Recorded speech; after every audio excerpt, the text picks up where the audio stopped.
atau meniskus. Ada yang bisa menjelaskan?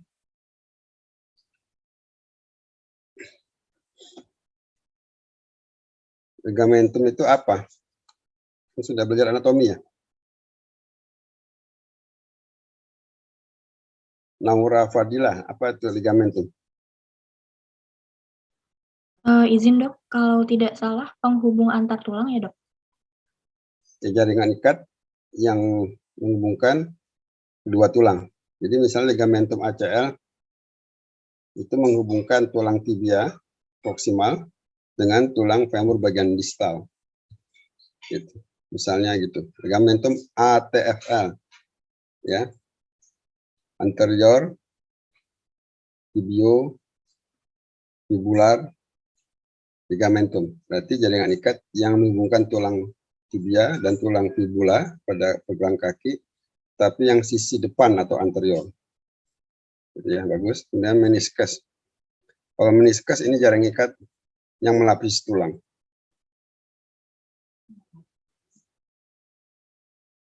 Tendon, jadi menghubungkan, mana lebih panjang, ligamentum atau tendon?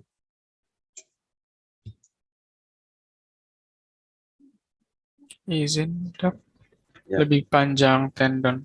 Ya pastilah, karena dia menghubungkan melewati tulang satu ke tulang yang lain sampai ujung distal. Kalau ligamentum itu tulang yang dekat saja. Ya. Jadi jaringan lunak ini namanya ruptur, bukan fraktur. Ruptur ligamentum. Ya, kalau meniskus nggak dibilang ruptur, dibilangnya lesi meniskus. Kalau tendon dibilang ruptur tendon, saraf ruptur saraf, arteri ruptur arteri, vena ruptur vena. Gitu ya.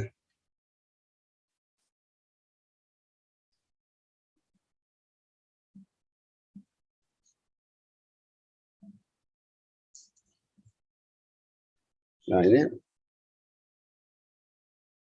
bisa open, terbuka, bisa tertutup. Gitu. Bisa membantu kapan disebut patah, fraktur atau ruptur terbuka kalau apa? Kalau apa? Santai aja jawabannya, nggak apa-apa.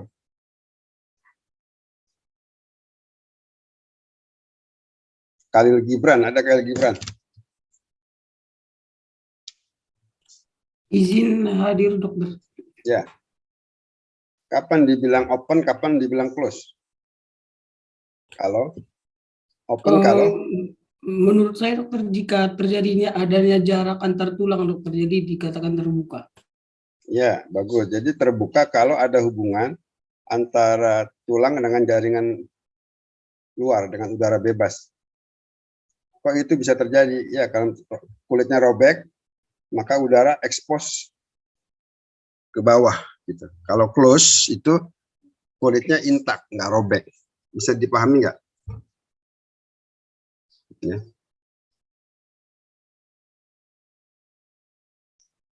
Berarti kalau lukanya terbuka, ada ekspos, ada resiko masuknya kuman ke dalam jaringan tubuh, maka fraktur terbuka atau open trauma ini dimasukkan emergensi. Dalam waktu 6 jam harus dilakukan operasi. Kalau tidak, nanti kumannya akan menyebar. Ini saya beri tanda merah karena ini adalah emergensi dalam bidang ortopedi. Sampai sini ada pertanyaan? Silakan bertanya. Jangan takut salah.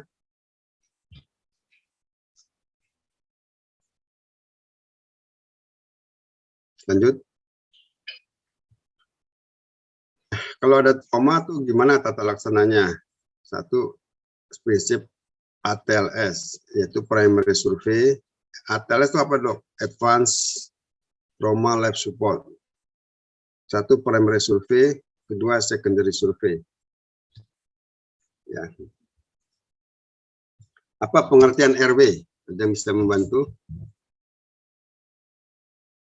Saluran pernafasan dok. Ya bagus. Jadi jalan nafas. Ya. Jadi kalau normal itu kan ditanya apa dari Farhan, saya menjawab itu berarti tidak ada gangguan RW-nya gitu. Kalau ditanya nggak jawab, mungkin ada gangguan airway pada pasien ya. Atau ada sumbatan jalan nafas. Jadi semua jenis trauma, apakah luka bakar, apakah luka yang lain, yaitu dimulai dari airway, yaitu jalan nafas.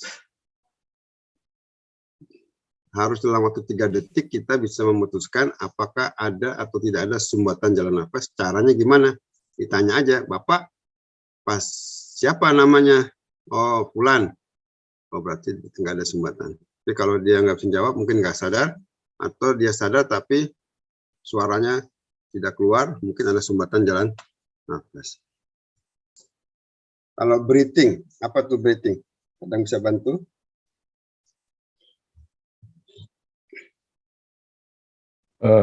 Izin dokter, bunyi nafasnya dok. Breathing berarti mesin nafas. Kalau tadi airway saluran nafas, kalau breathing itu pabriknya, yaitu paru-paru. Bagaimana kita mengetahuinya? Kita lihat saja gerakan parunya simetris atau tidak simetris kanan dan kiri. Terus yang paling gampang ya RR-nya. Kalau RR-nya 24 berarti normal. Tapi kalau respirasi rate-nya sekitar 30 ke atas berarti udah emergensi. Itu ya. Bisa diterima? Bisa dokter. Kemudian sirkulasi. Apa itu sirkulasi? Sirkulasi adalah aliran darah. Apa ukurannya? Sirkulasinya dalam batas normal.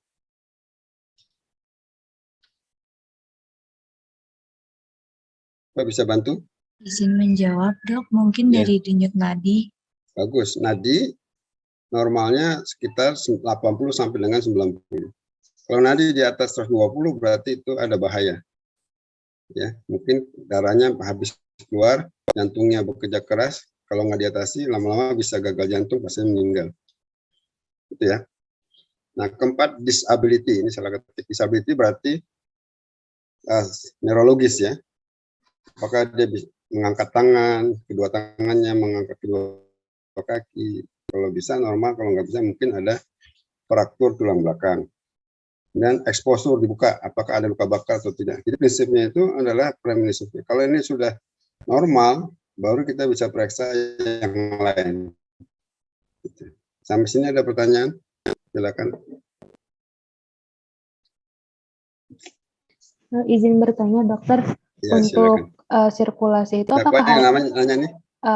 Hanifa dok, NRP 051 untuk Ya, Hanifa. sirkulasi apakah hanya nadi saja atau harus di tensi juga ya dok? Terima kasih. Kalau di konsep kita bedah itu nadi, tensi tinggal aja. Untuk perbedaannya bagaimana ya dok? Kenapa hanya nadi dok? Nadi lebih sensitif. Jadi misalnya ada perubahan hemodinamik, perubahan sirkulasi darah, itu nadi sudah 100, tekanan darah baru turun. Gitu. Tapi ketika nadi baru 90, 95, tensi belum turun. Jadi dia lebih lambat. Makanya untuk patokan shock itu berarti adanya gangguan sirkulasi, kita menggunakan parameter denyut nadi. Kenapa? Karena denyut nadi lebih sensitif dan lebih cepat responnya dibandingkan tekanan darah. Karena nadi itu kan frekuensi. Kalau tekanan darah ada pompa jantung. Bisa dipahami? Bisa dokter, terima kasih banyak dok. Bagus, pertanyaannya bagus. Jadi nanti kalau jadi dokter, nggak usah nyari tekanan darah, nggak usah nyari tensi meternya hilang lah segala macam. Jadi kalau bedah itu menggunakan panca indera dengan tangan aja. Kita udah bisa menentukan dengan suara kita, tangan kita udah bisa menentukan apakah korban ini masih aman, apa mengancam ekstremitas atau mengancam nyawa. Kita nggak butuh alat-alat sih. Oke, ada lagi tanya? Sambil jalan silakan nanya, jangan sungkan-sungkan. Saya kalau ditanya ingat gitu, kalau nggak tanya saya suka lupa. Nah sekarang kita masuk ke klasifikasi. Kenapa sih dokter bicara klasifikasi? Ya, karena klasifikasi itu menentukan tata laksana. Nah, sekarang kita bicara klasifikasi pada tulang. Kalau pada jaringan lunak kayak tendon, ligamentum, klasifikasinya dia sederhana, hanya 3. Ya.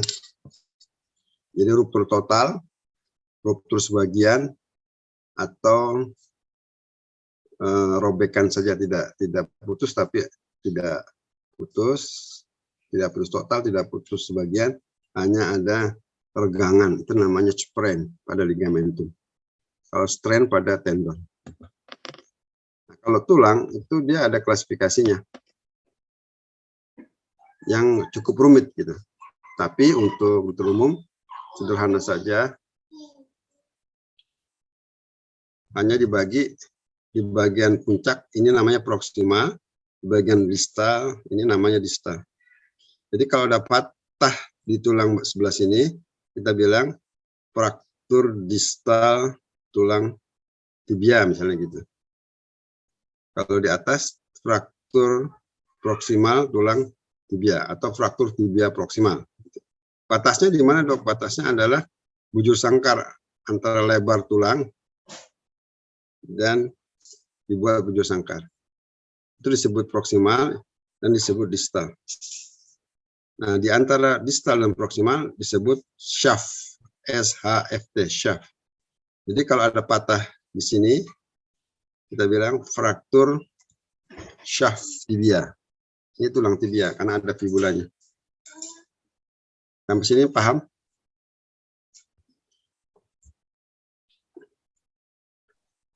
Jadi saya ingatkan, diagnosis fraktur itu adalah fraktur tibia proksimal, fraktur shaft tibia, jelas ini, atau fraktur distal tibia.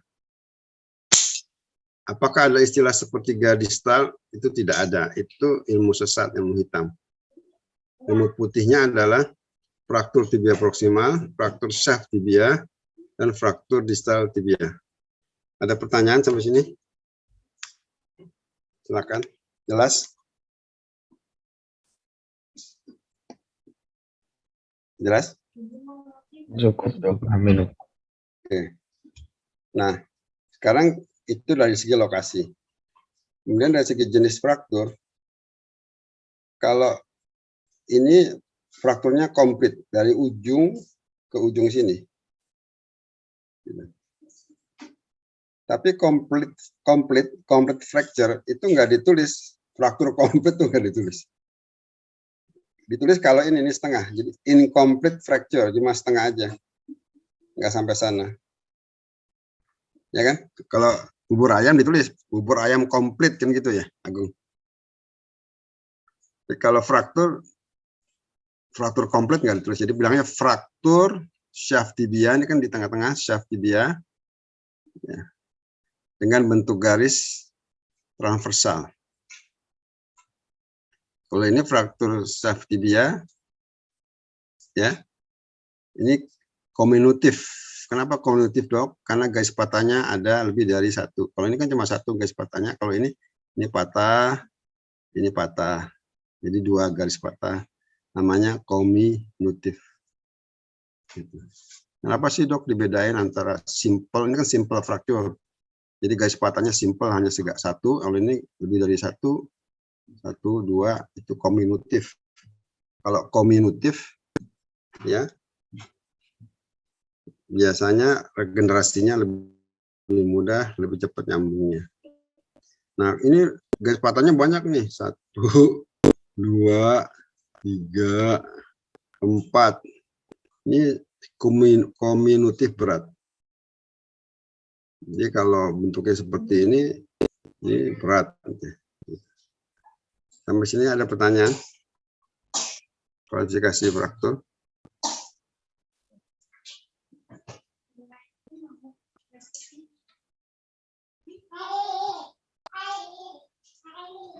Ada pertanyaan?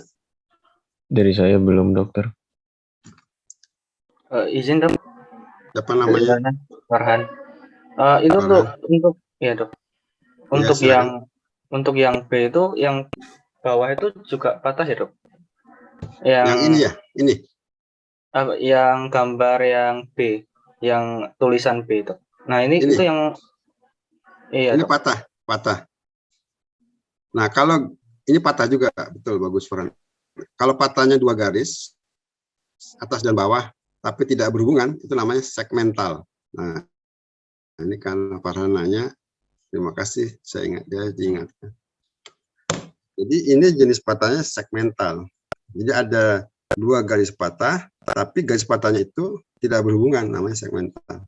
Kalau 2 garis patahnya berhubungan, ini namanya kombinatif. Mana yang lebih berat derajatnya, Dok? Yang segmental dibanding yang ini. Kalau yang segmental sama beratnya dengan yang ini. Itu Farhan ya, paham?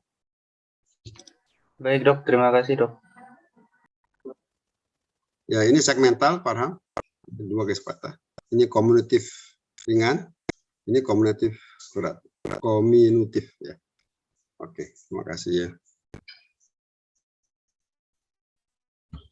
Nah, sekarang siapa mau bantu saya? Silakan yang ngantuk. Khalil Gibran ada, Khalil Gibran? Hadir, Dokter. Ini ada berapa gambar pipa? 5 gambar, Dokter. Oke.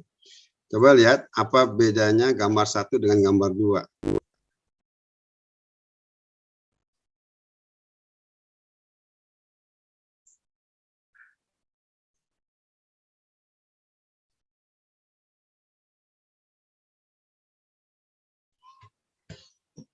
Apa bedanya?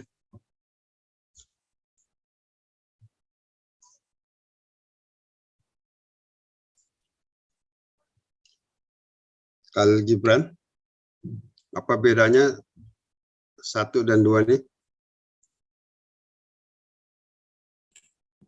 Izin menjawab, Dokter. Menurut saya yang gambar yang pertama itu adalah hematoma, yang kedua itu inflamasi, Dokter. Dari mana kamu tahu? Izin menjawab, Dokter. Saya mengetahuinya dari keterangan gambar yang dilampirkan, Dokter. Gak usah lihat yang ini. Lihat aja garisnya. Ya. Jadi pada awal setiap trauma, apakah trauma tulang, apakah trauma jaringan, pasti ada perdarahan. Nah, ini adalah sel-sel darah. Apakah itu penting, Dok? Perdarahan itu penting. Kenapa penting? Karena kalau ada perdarahan, maka mengalirlah sel-sel yang penting untuk penyembuhan jaringan. Gitu ya.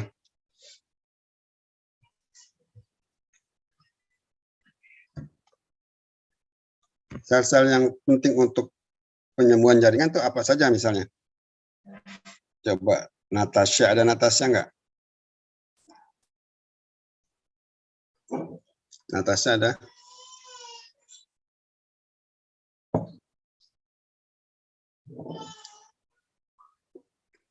Ada Natasha? Izin Nggak dokter ada. hadir. Hah? Ada? Ada dokter. Apa yang sel jenis apa aja yang dibutuhkan untuk regenerasi jaringan? Sangat dibutuhkan untuk regenerasi jaringan ya dok. Ya, Saya kurang tahu dokter. ya, yang pasti ada sel-sel inflamasi. Ini keluar sel-sel inflamasi seperti interleukin dan teman-temannya. Yang kedua ada sel punca, stem cell, ya kan? Ketiga ada faktor pertumbuhan atau growth factor.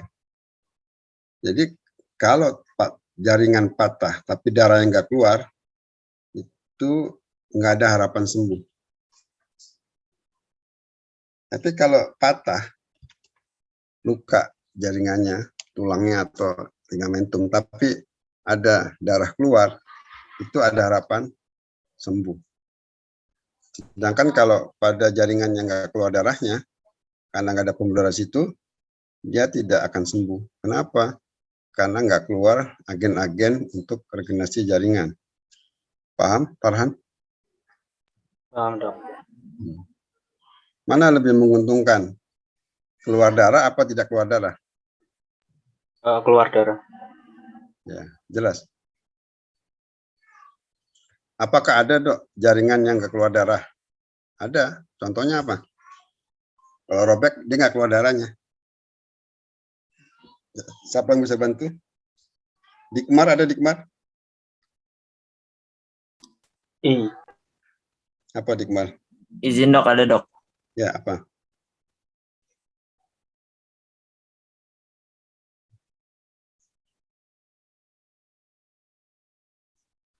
Izin dok, saya kurang tahu dok.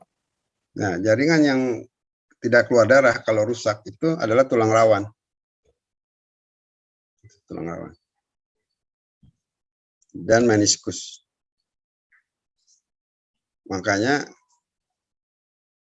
kalau rusak tulang rawan sulit sembuhnya. Gitu ya. Paham ya sampai sini? Izin bertanya dokter. Ya. Kalau pada saat fraktur itu ada pendarahan, itu pendarahannya itu diapakan ya dok? Kan kalau ada tandanya pendarahan berarti itu tandanya si fraktur bisa sembuh, bisa kembali lagi. Maksudnya ada regenerasi sel baru. Tapi kalau pendarahannya pada pendarahan itu didiamin itu apa tidak akan terjadi sesuatu gitu dok? Atau Ya, jadi saya paham maksudnya. Jadi kalau air itu kalau sedikit penting nggak buat minum ya? Betul nggak? Iya. Tapi kalau airnya banjir bahaya nggak? Iya dok, bahaya.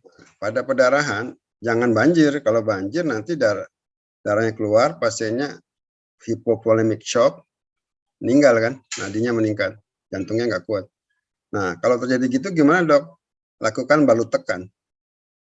Ambil kasa, ambil kain apapun, lakukan penekanan pada daerah yang luka. Nanti dia akan berhenti karena dia punya kemampuan untuk pembekuan darah.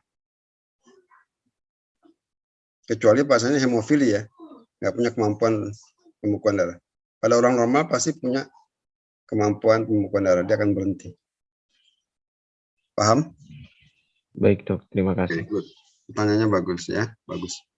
Oke, nah di dalam darah itu keluar ada agen-agen inflamasi, maka terjadi fase kedua yaitu inflamasi.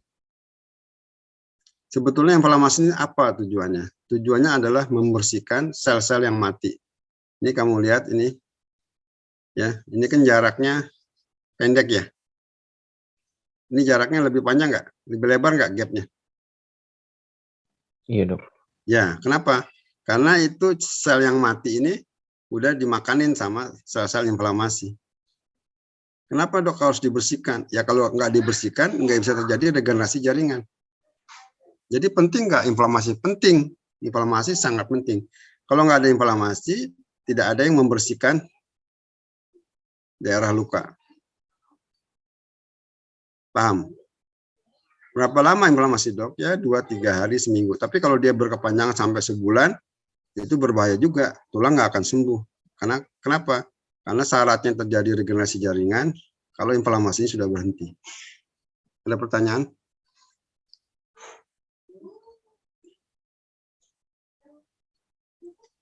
Silakan. Izin bertanya dok. Ya, siapa namanya? Muhammad Fasad.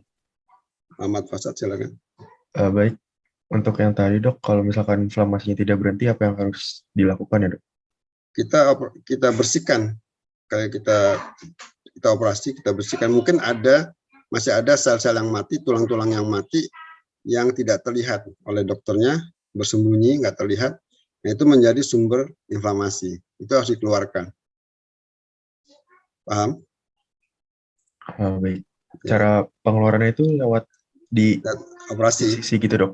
Ya, operasi dibuka gitu. Nah, baik, terima kasih banyak dok. Atau dikasih antibiotik juga bisa. Ya, sampai sini paham ya. Jadi yang pertama ini adalah hematom. Itu wajib. Kita senang kalau ada darah. Kalau nggak ada darah kita takut. Tapi kita mesti kendalikan. Kalau berlebihan kita balut tekan. Terus masuk ke fase kedua yaitu inflamasi. Kenapa penting inflamasi? Karena inflamasi adalah proses pembersihan daerah luka. Ini tulang-tulang yang mati ini dibuang, dimakan sama sel-sel. Jadi lebih lebar. Nggak usah takut, loh kok jadi lebar doknya? Oh, nggak usah takut. Gitu. Setelah inflamasi berhenti, dia masuk fase regenerasi. Namanya konsolidasi. Apakah ini sama dok pada setiap jaringan? Pada umumnya hampir sama, kecuali pada jaringan yang tidak punya pembuluh darah, misalnya tulang rawan. Mungkin dia tidak melewati fase hematom, dia hanya inflamasi saja. Nah itu nggak bisa masuk regenerasi, karena nggak ada sel puncanya, nggak ada stem cell-nya. Nah, maka mulai ada regenerasi nih. Ya, pembentukan kalus. Kalus itu adalah tulang-tulang muda. Ya. Nah, ini tumbuh titik-titik osteoblastnya keluar, ya. Nah, lama-lama nyambung nih tulangnya. Ya. Tapi kalau kita perhatikan tengahnya, corongnya ini, kapu medulanya masih buntu kan? Belum seperti yang awal. Jadi ini konsolidasi. Ini soft kalus, kalus muda, tulang kalus yang muda, yang tua tapi belum bolong. Nah, masuk ke fase remodeling. Sudah ada bolongannya nih. Apa bahaya dok? Kalau nggak bolong bahaya, karena stem cell-nya nggak bisa ngalir. Nah, fase yang merapikan bentuknya itu kembali ke awal, itu namanya fase remodeling. Jadi saya ulangi, hematoma, fase hematom, fase inflamasi, fase regenerasi, dua ini. Ini regenerasi awal, regenerasi akhir, dan terakhir ini adalah remodeling. Jadi terbentuk lagi kanalnya dan lebih kuat. Berapa lama dok fasenya? Ini sekitar 6 bulan kalau normal. Tapi apakah kekuatannya tulang itu akan pulih seperti sebelumnya dok? Yaitu takes time sekitar 2 tahun. Ada pertanyaan? Silakan. Silakan bertanya. Jangan takut, jangan sungkan.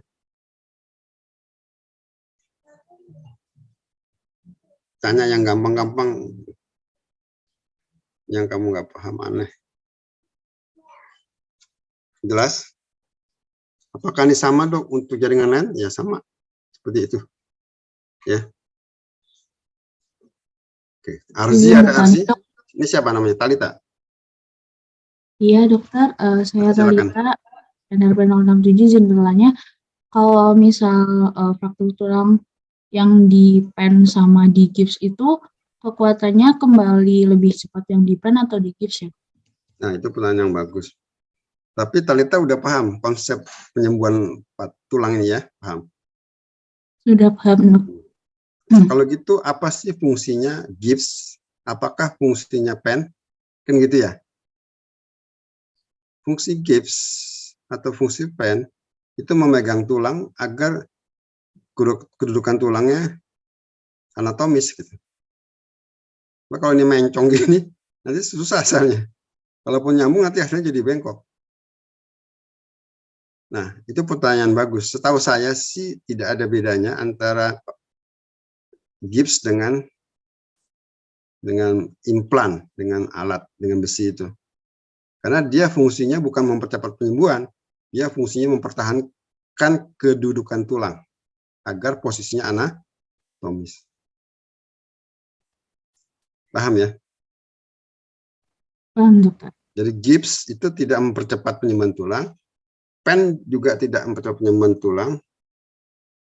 Dia fungsinya fiksasi, mempertahankan kedudukan tulang yang patah agar segaris.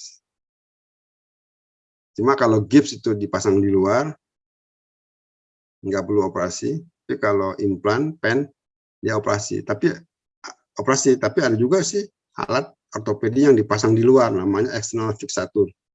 Kalau di dalam namanya internal fiksasi. Paham ya? Oke. Tanya ya. Terima kasih dokter. Izin bertanya dokter. Siapa? Silakan. Namanya siapa? Saya Arzi, NRP 044. Ini kan tadi yang dicontohi itu kan untuk fraktur yang tertutup ya dok. Nah, bagaimana mekanisme untuk fraktur yang terbuka? Karena kan emergensi ya dok, jadi harus buru-buru ditangani gitu dok. Terima kasih dok. Kalau pada fraktur terbuka, emergensi. Kenapa emergensi?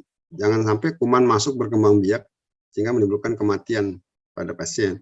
Jadi tujuan operasi pada fraktur terbuka adalah debris demong, tindakan mengeluarkan debris-debris sel-sel yang mati, kotoran-kotoran, aspal dan sebagainya macam. Nah, biasa terus habis dibersihkan gimana dok? Ya masuk ke fase inflamasi. Terus sama prosesnya. Jadi tujuan operasi pada fraktur terbuka hanya memastikan nggak ada benda asing yang ada di daerah patahan. Apakah itu akan mengganggu dok benda asing? Iya. Kalau ada tulang yang mati tidak dikeluarkan, itu akan menjadi sumber benda asing, menghambat inflamasi, membuat inflamasi berkepanjangan dan menghambat regenerasi. Paham ya, Arsi? Tujuan operasi pada fraktur terbuka hanya membersihkan, supaya nggak ada benda asing, artinya benda yang seharusnya tidak ada di tubuh tuh dikeluarkan, jangan sampai ada kayu, ada tulang yang mati dan sebagainya. Paham ya? Gitu. Nah, paham, Dok. memang kalau udah dioperasi dipasang fiksasi kan, ada yang pakai gips, ada juga yang pakai alat implan ortopedi.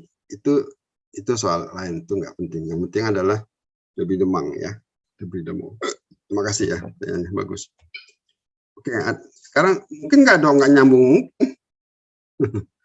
Kenapa nggak bisa nyambung? Tadi ada infeksi, ada benda asing, inflamasinya berkepanjangan.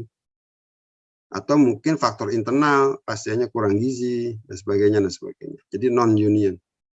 Jadi hidup di dunia ini nggak sempurna. Maka banyaklah berdoa.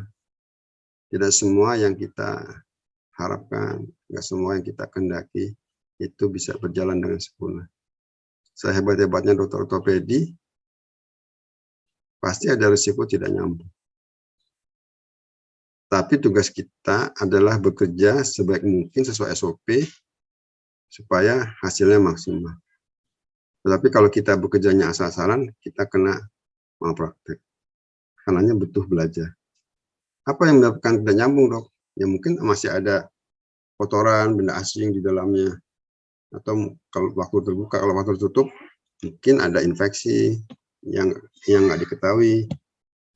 Ya, mungkin gizinya kurang, atau mungkin ada gangguan regenerasi jaringan pada pasien itu. Jadi bisa terjadi non-union, gagal nyambung, ya gagal sambung. Atau non-union, non itu tidak, union itu nyambung, jadi gagal sambung. Ya kan? Betul nggak? Kalau sukses tuh gini, lurus. Agung ya. Perhatikan, kalau udah nyambung, bekas patahnya kelihatan nggak, Agung?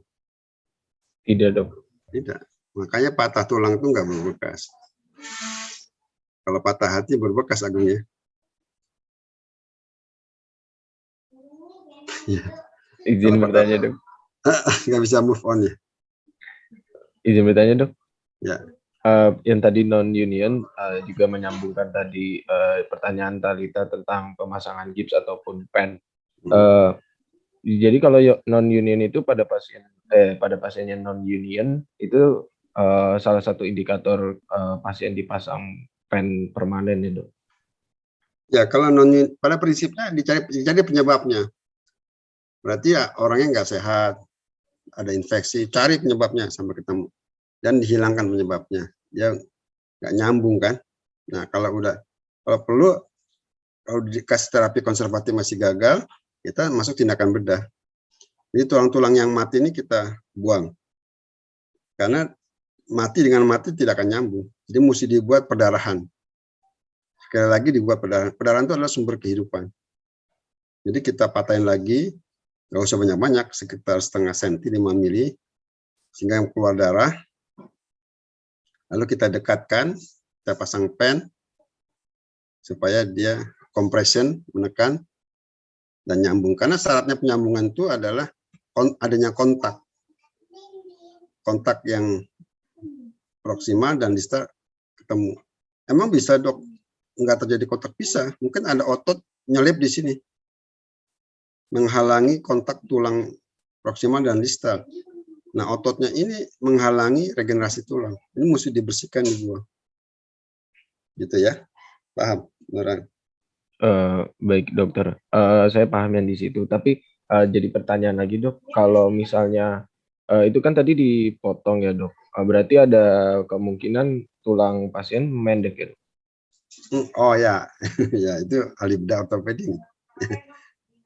Ya bagus pertanyaan. Ya dia akan memendek. Tapi kita pasang nih eksternal fixatur, kita setel. Nanti dia akan tumbuh tulangnya, mendekat. Ya, dia tumbuh. Berapa jarak tumbuhnya? 1 hari 1 mili. Jadi misalnya ada gap 5 cm, berarti 50 hari ya iya. Gitu. Nah, ilmu ini dipakai untuk meninggikan seseorang. Jadi kalau ada orang yang pendek, ya kita bisa operasi, kita patahin tulangnya, kita pasang pen seperti ini, nanti kita tarik 1 hari 1 mili, nanti akan panjang. Gitu. Ilmu ini bisa dipakai untuk membuat tinggi badan seseorang lebih tinggi dari seharusnya. 1 hari 1 mili, kalau mau 1 cm berarti 10 hari ya. Kalau mau 10 cm 100 hari ditarik. Sekarang ada alat yang pakai magnetik, jadi pasiennya tinggal remote control aja, nanti pennya itu akan narik sendiri otomatis. Kalau dulu saya zaman sekolah tahun 2000 itu saya muter pakai kunci, saya putar 1 putaran 1 mili. Nah, sekarang pakai magnet, dia akan bergerak sendiri. Jadi ini dipakai untuk membuat tinggi badan seseorang lebih tinggi dari biasanya. Ilmu ini ya. Di samping dipakai awalnya untuk memperbaiki tulang yang nggak nyambung. Itu ya, Agung ya. Paham? Iya. Oh, silakan. Siapa namanya? Iya, saya Amalia, NRP Amalia. 027. Silakan. Saya ingin bertanya dok tentang yang implan pen itu.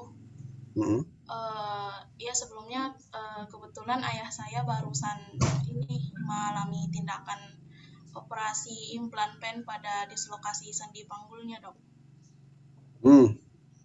Iya. Ya, terus pertanyaannya? Iya, pertanyaannya apakah implan pen ini dilakukan contohnya pada dislokasi tulang seperti itu dok?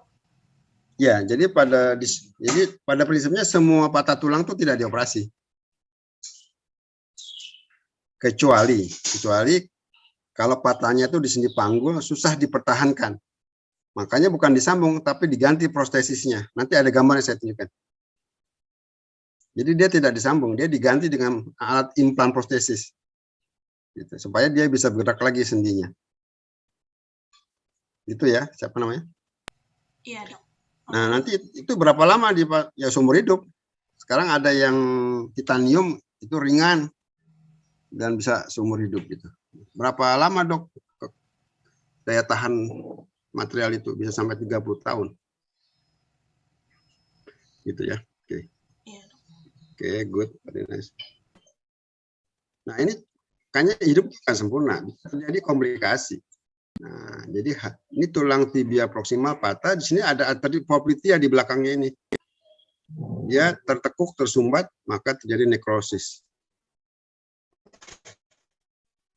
Nah, bisa diamputasi.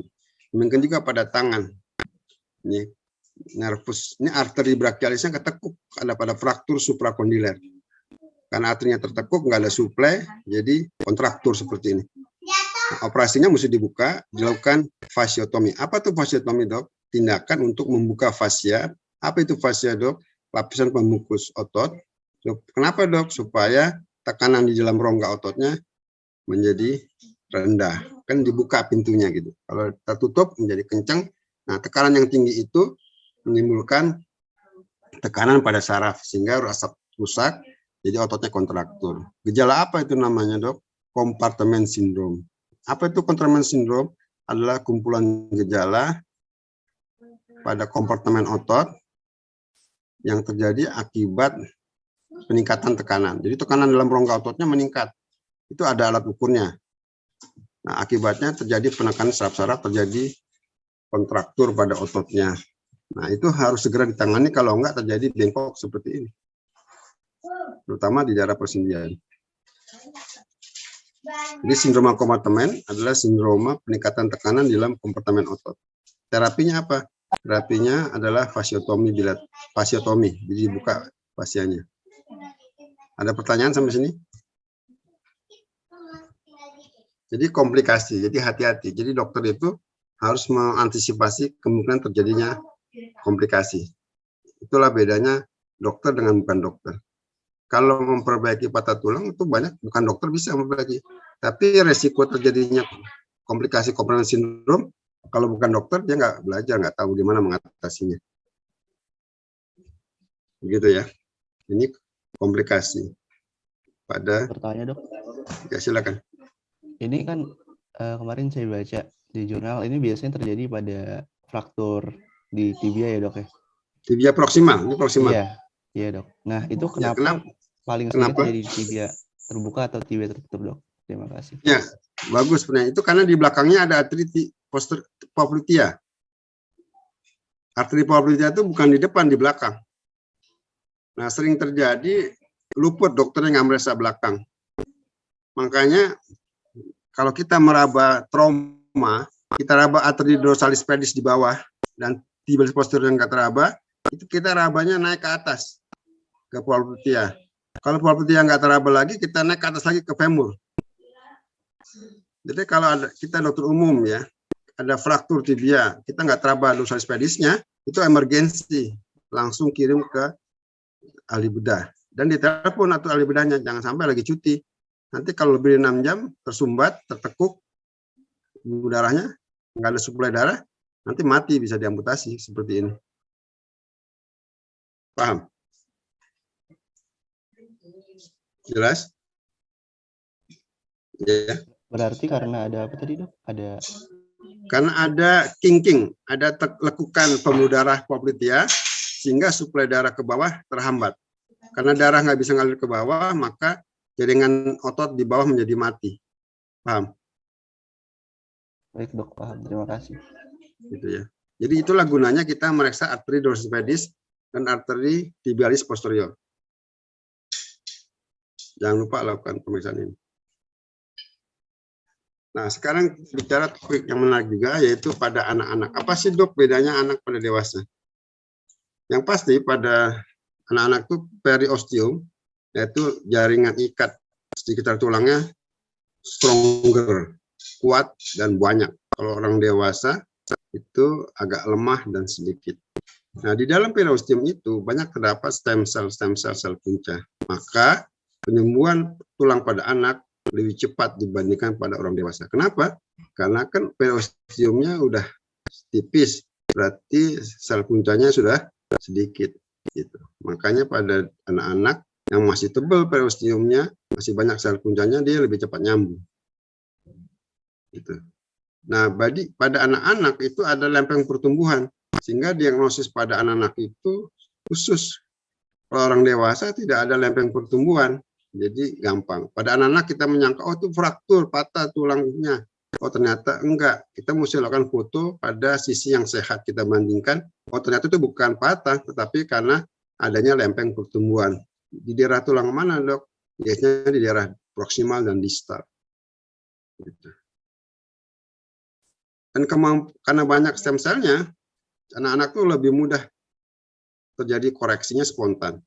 Kalau orang dewasa, kalau bengkok, susah dilurusin, mesti dioperasi. Tapi kalau anak-anak tuh bengkok 30 derajat, nggak apa-apa. Dia masih bisa koreksi spontan. Kenapa? Karena banyak stem cell-nya. Komplikasinya beda. Ya terutama pada pembuluh darah. Kalau anak-anak beratnya 20 kilo, kehilangan darah 200 cc, itu udah membuat shock. Dibandingkan orang dewasa kehilangan 200 cc. Bagaimana cara menghitungnya? Begini cara menghitungnya. Pada orang dewasa, misalnya beratnya 50 kg, itu berat badannya 50, berarti estimasi volume darah pada orang dewasa itu berat badannya 50 kali 70 cc, yaitu 3.500 cc. Kalau orang dewasa hilang darah 200 cc, itu nggak sampai 10%, jadi belum shock. Tapi pada anak-anak, dia taruhlah 1 kilonya 100 cc, beratnya 20. Kan 2000 cc, kehilangan darah 300 cc pada anak-anak udah lebih dari 15%. Itu udah shock derajat 2. Makanya hati-hati pada anak-anak, kehilangan darah yang sedikit itu sudah membuat kestabilan sirkulasi terganggu. gitu. Jadi anak-anak tidak toleran, tidak tahan terhadap kehilangan darah. Kalau orang dewasa lebih tahan karena apa? Karena volume darah orang dewasa lebih banyak daripada volume darah anak-anak. Sampai sini ada pertanyaan? Silakan bertanya.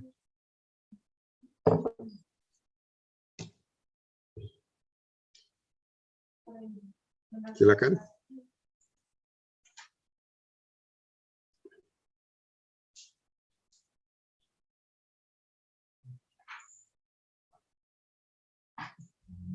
Izin dok, saya Ya. masih belum paham yang komplikasi tadi dok. Ya. Pada anak, komplikasinya itu adalah yang tidak ada pada orang dewasa adalah komplikasi pada lempeng pertumbuhan. Lempeng pertumbuhan itu adalah titik di mana terjadinya pertumbuhan tulang panjang. Kapan itu berakhir, dok? Ketika umur 14 tahun pada orang laki dan 12 tahun pada orang dewasa. 12 tahun pada orang perempuan. Jadi pada anak-anak umur 10 tahun, dia masih punya lempeng pertumbuhan. Kadang-kadang kalau kita foto, kita menganggap itu patah. Sebetulnya itu nggak patah. Karena lempeng pertumbuhan itu kan belum nutup, belum nempel ke tulang aslinya. Jadi sepertinya patah. Gitu. Makanya pada anak-anak harus dilakukan foto kanan dan kiri untuk perbandingan. Orang dewasa nggak perlu. Karena orang dewasa tidak ada lempeng pertumbuhan. Itu ya yang dimaksud ya. Oh iya, dok. Baik. Terima kasih. Ya. Dan yang penting juga toleransi darahnya lebih tidak toleran, anak-anak itu mudah shock. Kenapa? Karena volume darah anak-anak lebih sedikit daripada volume darah orang dewasa. Ada pertanyaan lain? Izin bertanya dok. Silakan. Siapa namanya? Nisrina, NRT 085. Siapa namanya? Nisrina dok. Nisrina, silakan. Ya, baik. Izin bertanya dok, tadi dikatakan bahwa toleransi kehilangan darah anak-anak itu lebih rendah dibandingkan orang dewasa karena volume darah orang dewasa itu lebih banyak. Terus tadi dikatakan juga rumus untuk mencari tahun itu berat badan dikali 70 cc. Benar dah? Terakhir tuh saya nggak jelas. Terakhir gimana kalimat pertanyaannya? Halo, mohon maaf dok, apakah terdengar? Terdengar? Iya, lalu tadi dikatakan bahwa rumus untuk mencari volume darahnya itu berat badan dikali 70 cc. Iya. Apakah benar dok? Lalu bagaimana kalau untuk kasus di mana anak-anaknya ini memiliki berat badan yang berlebih dok, seperti obesitas? Apakah untuk kasus seperti itu toleransi darahnya lebih tinggi? Atau Jadi terima kasih ya pertanyaan. Jadi kita dokter bedah itu harus bisa memperhitungkan, meramalkan, mengestimasi berapa volume darah pasien kita. Pada orang dewasa rumusnya adalah 70 cc kali berat badan. Jadi kalau orang beratnya 50 kilo, kita taksir dia darahnya adalah 3,5 liter. Kalau pada orang dewasa beratnya 70 kilo, berarti darahnya 70 kilo kali 70 cc, yaitu 4.900 cc atau 5 liter. Nah pada anak-anak, hitungannya tidak 70, sekitar 100. Jadi kalau anak beratnya 20, kita taksir dia darahnya 200 cc. 2000 cc, gitu ya. Jadi mengukur volume darah seorang itu adalah tergantung berat badannya. Semakin berat orang itu, semakin banyak volume darahnya. Gitu ya. Paham? Iya, berarti semakin berat seorang anak ataupun seorang dewasa, berarti toleransi kehilangan darahnya semakin lebih baik ya dok? Iya, kan lebih banyak. Jadi misalnya dia kehilangan orang dewasa, itu kehilangan, misalnya beratnya adalah 70 kilo ya. 70 kali 70 kan 5.000 cc atau 5 liter. Dia baru akan shock kalau dia kehilangan darah pada orang dewasa nih 500 cc, yaitu 10%. Kalau dia kehilangan darah cuma 3 cc, itu nadinya belum berubah. Tapi pada anak-anak yang beratnya cuma 20, kehilangan 500 cc itu udah bencana. Karena pada anak 100 cc kali 20 kilo kan 2 liter. Kalau hilang 500 cc, dia berarti 500 per 2000, sekitar 25%. Wah, itu udah shock derajat 3 atau bahkan 4. Paham maksudnya? Ya. Jadi shock itu ada 4, 1, 2, 3, 4. Tergantung berapa blood loss-nya, tergantung berapa darah yang keluar. Paham ya? Ada lagi pertanyaan? Oke. Nah, ini saya bilang tadi, ada anak-anak tuh ada lempeng pertumbuhan. Nah, asal tahu aja, tapi nanti teknik penyembuhannya tentu untuk dokter umum tidak menjadi fokus perhatian. Tapi yang penting pada anak tuh punya lempeng pertumbuhan. Jadi kalau kita bilang, oh ini nggak patah nih, mungkin ini patah karena lempeng pertumbuhannya tertekan, compression. Gitu. Makanya mesti dibandingkan dengan foto yang sehat. Apa emang ini patah atau memang bentuknya? Nah, gitu. Tapi kalau pemangap gini, kebuka gini, ya berarti itu patah. Biasanya di daerah sendi. Misalnya sendi tulang paha ini. Ya. Ada 5 jenis. Ini nggak patah nih kalau kata orang biasa, tapi sebenarnya patah karena ada compression, rusak dia. Apa yang terjadi dok kalau rusak? Ya dia akan cacat, dia akan pendek. Kenapa? Karena sel-sel pertumbuhan di lempeng pertumbuhannya mati, tidak bisa regenerasi. Ada orang yang memberikan klasifikasi namanya Salter dan Harris, dua orang ini disebut Salter Harris classification. Ada pertanyaan sampai sini? Silakan. Izin bertanya dokter. Ya. Untuk yang Salter Harris classification ini yang nomor 1 sama nomor 5 itu patahnya di mana ya dok? Soalnya gambarnya saya lihat sama aja. Sama memang. Ini kalau yang 1 tuh dia apa ya, hanya tekanan aja. Jadi dia nggak geser. Cuma dia agak, ini kamu lihat ya ujungnya ini sama ini kan nggak sama ya. Ini di dalam, ini di luar ya. Ini nggak sama dengan ini. Namanya slip, terpleset. Harusnya dia, nah ini rata nih tuh, rata. Ini rata. Kalau ini gini, terus dia membentuk cekungan. Itu geser, namanya slip. Slip tuh bergeser. Kalau ini compression, tertekan. Ya ini kami lah ortoped. Anda asal tahu aja, memang susah ini.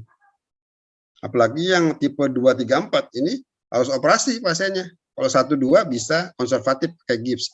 Kalau ini harus dioperasi, dipasang pen. Gitu. Wire. Itu ya. Oke. Bagus pertanyaannya. Kalau bingung gimana dok? MRI aja. MRI kan kelihatan. Itu ya. Terima kasih. Ada lagi pertanyaan? Izin bertanya dok. Ya. Setia Anarpan 012, mungkin ini tadi udah terlewat mengenai kayak tata laksana pada fraktur terbuka kayak gitu kan. Pada umumnya tata laksananya itu kayak debridement, terus melakukan fiksasi eksternal gitu kan dok. Ya. Nah kalau misalnya kayak tibialis gitu lah, tulang tibialis gitu kan kadang ada yang kayak grade-nya beda-beda dan sampai 3A atau gitu. Setiap grade itu tata laksananya pada umumnya sama atau bagaimana dok? Semua fraktur terbuka harus dioperasi, namanya operasi debridement, tindakan membersihkan debris, mengeluarkan benda asing. Semua terbuka harus dibersihkan. Nah, apa yang membedakan? Kalau dia derajat 1, itu boleh pasang pen di dalam, nama internal fixation. Kalau derajat 2, 3 nggak boleh, harus dipasang pen di luar, external fixation. Gitu ya, paham maksudnya? Paham dok. Kenapa begitu dok? Ya kalau derajat 1 resiko kontaminasi kumannya nggak sebesar yang derajat 3. Jadi masih boleh dipasang pen di dalam. Gitu ya. Jelas. Baik dok, berarti selalu dikasih ini kan dok kayak antibiotik gitu? Ya selalu operasi antibiotik. Nah fiksasi itu tergantung derajat fraktur terbukanya. Gitu ya. Oke, ikut. Ya baik, terima kasih.